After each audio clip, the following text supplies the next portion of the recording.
Hello guys, welcome back to my YouTube channel. আজ হচ্ছে আমার ফার্স্ট ডে এক্সাম ভ্লগ, ঠিক আছে। তো ভাবলাম তোমার সাথে খুব ছোট্ট একটি ভিডিও করব। তোমরা কিন্তু প্লিজ দয়া করে ভিডিওটাকে স্কিপ করো না, প্রথম থেকে শেষ পর্যন্ত দেখতে থাকো। আশা করি তোমাদের ভিডিওটা কিন্তু ভীষণ ভালো লাগবে, ঠিক আছে। তো আমি কিন্তু এখন রেডি সেডি হয়ে বেরিয়ে পড়েছি, দেখতে পাচ্ছ বাসে একেবারে উঠে গেছে। আর বাস থেকে কিন্তু ব্লগটা আমি স্টার্ট করলাম, কারণ বাড়িতে আমি একদম ব্লগটা স্টার্ট করতে সময়ই পাইনি, ঠিক আছে। এই দেখো পুরো বাস ফাঁকা, তাও আমি দাঁড়িয়ে আছি কেন, তোমরা কেটে ভাবছো। আরে ব্যাগ দাগা রাখছি, তোমার সাথে কিন্তু ব্লগটা শেয়ার করছি, ঠিক আছে। এই যে দেখতে পাচ্ছ আমার কিউট ব্যাগ, ঠিক আছে। তো আজকে হচ্ছে আমার ফার্স্ট ডে এক্সাম ব্লগ, তাই ভাবলাম চলো তোমার সাথে একটা খুব ছোট্ট মতন ভিডিও অবশ্যই শেয়ার করি। এক্সামটা হচ্ছে আমার কলেজের এক্সাম, প্রথমে সবাইকে বলে দিই। এই দিকে দেখো একবার ভিউটা, আর এখনকার ভিউটা এত সুন্দর লাগছে, যাকে বলে অসাধারণ লাগছে। তার কারণ হচ্ছে একটাই, তোমরা তো সবাই জানো যে এখন কিন্তু শীতকাল, আর শীতকালে জানোই তো যে গ্রাম সাইডে কিন্তু ধান কাটে, ঠিক আছে। আর দেখতে পাচ্ছ এখানে রাস্তাটা, দেখতে পাচ্ছ বাসটা দাঁড়িয়ে আছে, ঠিক আছে। তো চলো তোমরা কিন্তু ভিডিওটা দেখতে থাকো, সঙ্গে থাকো। খুব ছোটো মতন ভিডিওটা শেয়ার করব তোমাদের। আশা করি ভিডিওটা কিন্তু খুব ভালো লাগবে। যদি ভালো লেগে থাকে দয়া করে আমার এই ছোট্ট চ্যানেলটি একটি সাবস্ক্রাইবার করে অবশ্যই কিন্তু পাশে দেখো, ঠিক আছে। তো এই যে দেখতে পাচ্ছ ভিউ, আর তোমরা তো সবাই জানো অলরেডি যে আমার ভিউ এত পছন্দ, এত ভালো লাগে ভিউ, মানে কি বলবো, ভীষণ ভীষণ আমার পছন্দ। আর ভীষণ ভীষণ কিন্তু ভালো লাগে আমার ভিউ, ঠিক আছে। ভিউ দেখতে আমার একটা এত ভালো লাগে, মানে যাকে বলে সেই লাগে। ভিউ আমার ভীষণ ভীষণ পছন্দ, খুব খুব পছন্দ, ঠিক আছে। তো দেখতে পাচ্ছ আমি বাসে কত সুন্দর ভিউ দেখতে দেখতে যাচ্ছি, এত অপূর্ব লাগছে। আর এখনও সবে মাত্র অনেক ক্ষেতে ধান আছে দেখছি, আর অনেক ক্ষেতে কিন্তু ধান কেটেছে এরকম টাইপের। আর বাসে কিন্তু আজ প্রচুর, মানে এই টাইমটি কিন্তু বাসে অলরেডি কেউ যায় না, কারণ আমার এক্সাম ছিল আজকে প্রচুর লেটে। আজ একটু দুপুর দুপুর টাইমে গিয়েছিলাম আর কি এক্সাম দিতে, মানে 11টার দিকে, ঠিক আছে। তো তার জন্যে ভাবলাম ছোট্ট একটি ভিডিও শেয়ার করে। দেখো কতটা আমি দাঁড়িয়ে দাঁড়িয়ে চলে এলাম তোমার সাথে বকবক করতে, কথা বলতে বলতে আমি কিন্তু দাঁড়িয়ে দাঁড়িয়েই চলে এলাম, ঠিক আছে। তো দেখতেই পাচ্ছ ফাইনালি এতক্ষণে কিন্তু আমি বসলাম। আর বন্ধুরা, আমার না জানালা দিকে বসতে এত পছন্দ হয়, মানে কি বলবো, বাসে বলো না কেন, ট্রেনে বলো না কেন, মানে গাড়িতে বলো না কেন, আমার জানালা দিকে বসতে ভীষণ ভালো লাগে। ওই যে ভিউ দেখতে দেখতে যেতে এত ভালো লাগে, মানে ভীষণ কিন্তু ভালো লাগে। তোমাদেরকে একটা চুমু দিয়ে দিলাম আমি, ঠিক আছে। তো যাই হোক, এবার যাচ্ছি আমি কলেজ। তো কলেজে যেয়ে কিন্তু তোমার সাথে পুরোটাই আজকে আমি অবশ্যই শেয়ার করব, কি করছি না করছি। আর এই যে এখানে কিন্তু বাসটা দাঁড়িয়ে আছে, তা অনেক বোরিং লাগছিলো, তাই ভাবলাম একটু ঘুমিয়ে দিই।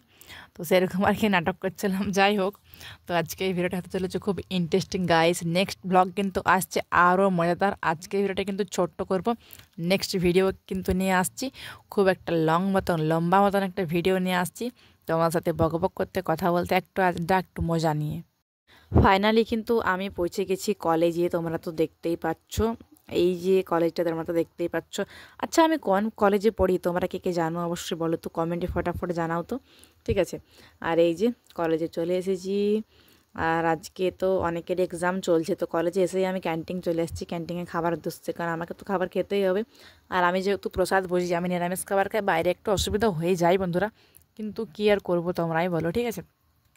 তাও ম্যানেজ করি। তো এই যে দেখতে পাচ্ছ আমি এখন খাবো আর কি রুটি, আর একটা আলু মটর, একটা এরকম জাস্ট নর্মাল একটা আর কি সবজি বলো না কেন, বা তরকারি বলো না কেন, বা ঘুগনি বলো না কেন, যাই বলো না কেন। আর আচার আমি লিইনি, ঠিক আছে। আর স্যালাড তো শসা গাজর স্যালাডটা আজকে লিইনি আর কি, ঠিক আছে। তো জাস্ট নর্মাল খাবার, আর এটাই আমি খাবো, কারণ বাইরে খেতে আমার ভীষণ একটু ভয় ভয় লাগে, যেহেতু আমি ভেজ খাই টোটাল, ঠিক আছে। তো এইসবটাই আমি নর্মাল খাবার দাবারই আর কি খাই, ঠিক আছে। তো তোমার সাথে কিন্তু আমি অবশ্যই শেয়ার করলাম সেটাও, ঠিক আছে। এই দেখো এখন আমি খাচ্ছি, আর এত টেস্ট হয়েছে, মানে মোটামুটি ভালো হয়েছে। বাট মানে বাইরের খাবার, মানে রুটিগুলো মানে এত শক্ত, মানে কি বলবো, একটু শক্ত টাইপের হয়। আর কোনো কোনো টাইমে মানে অনেকটা নরম হয়ে যায়, ঠিক আছে। তো কী করবো, বাইরে তো যেহেতু ম্যানেজ করি অবশ্যই কিন্তু খেতে হবে, ঠিক আছে। আর ঘরে কিন্তু আমরা যে কোনো মানুষের ঘরে যদি একটু শক্ত একটু কাঁচা হয়, মাদেরকে আমরা কতই না বলি কত কিছু, বা বাড়ির লোককে আমরা কতই না কত কিছু বলি। আর বাইরে যখন থাকি তখন ভীষণ খিদে লেগে, তখন সে শক্ত হোক না কেন সেটাই খেয়ে নিই, কাঁচা হোক না কেন সেটাই খেয়ে নিই, আবার জলা পোড়া যদি হয় সেটাই কিন্তু খেয়ে নিই, ঠিক আছে। তো এখন দেখতেই পাচ্ছ আমি রুটিটা খাচ্ছি। আর এবার থেকে কিন্তু সুন্দর সুন্দর ভিডিও আসবে শীতকালের, তোমরা তো বুঝতেই পারছো, ঘুরতে যাওয়া, মজা, আড্ডা, গ্রামের ব্লগ সব কিন্তু আসবে। তো চলো আমি কিন্তু ঝটঝট খেয়ে নিই, কারণ খেয়ে নিই পরে কিন্তু আমার এক্সাম আছে, ঠিক আছে। এক্সামটা দেবো, সেটা কিন্তু তোমার সাথে অবশ্যই দেখাবো। অবশ্যই কিন্তু আমি শেয়ার করবো, ঠিক আছে? তো চলো আমি এখন বাস ঝটঝট থেকে না খেয়ে আমি নিই। এই যে দেখতে পাচ্ছ খাবারগুলো দেখছি, আর এরকম না আমার খাবার দেখতে এত পছন্দ, মানে বলতে গেলে খুব খুব ভালো লাগে, ঠিক আছে? খুব ভালো লাগে যে তোমরা তো দেখতেই পাচ্ছ কত সুন্দর খাবারগুলো টাঙানো আছে, দেখছি আর কি। এটা আজকে বলে না, আমি কিন্তু অলরেডি মানে প্রতিদিনই দেখি আর কি। প্রতিদিন বলতে গেলে সবসময় আর কি, বেশিরভাগ প্রতিদিন প্রতি সময়ই কিন্তু আমি অবশ্যই কিন্তু দেখি। এই দুটো প্যাকেট কিনলাম। একটা হচ্ছে কাজুর মতন বিস্কুটটা, এই বিস্কুটটা আগেও খেয়েছি, টেস্ট আছে কিন্তু ভালোই। আর তার সাইডেরটা কিন্তু আমার একদম টেস্ট নেই, একেবারে টেস্ট নেই, কিন্তু তাও কিনেছি, ঠিক আছে? আর দেখো এই যে আমি বাসে আছি। তো আজকের ভিডিওটা তোমাদের কেমন লাগলো তোমরা কিন্তু অবশ্যই জানিও। ভিডিওটা যদি ভালো লেগে থাকে অবশ্যই like, comment, share and subscribe জানাতে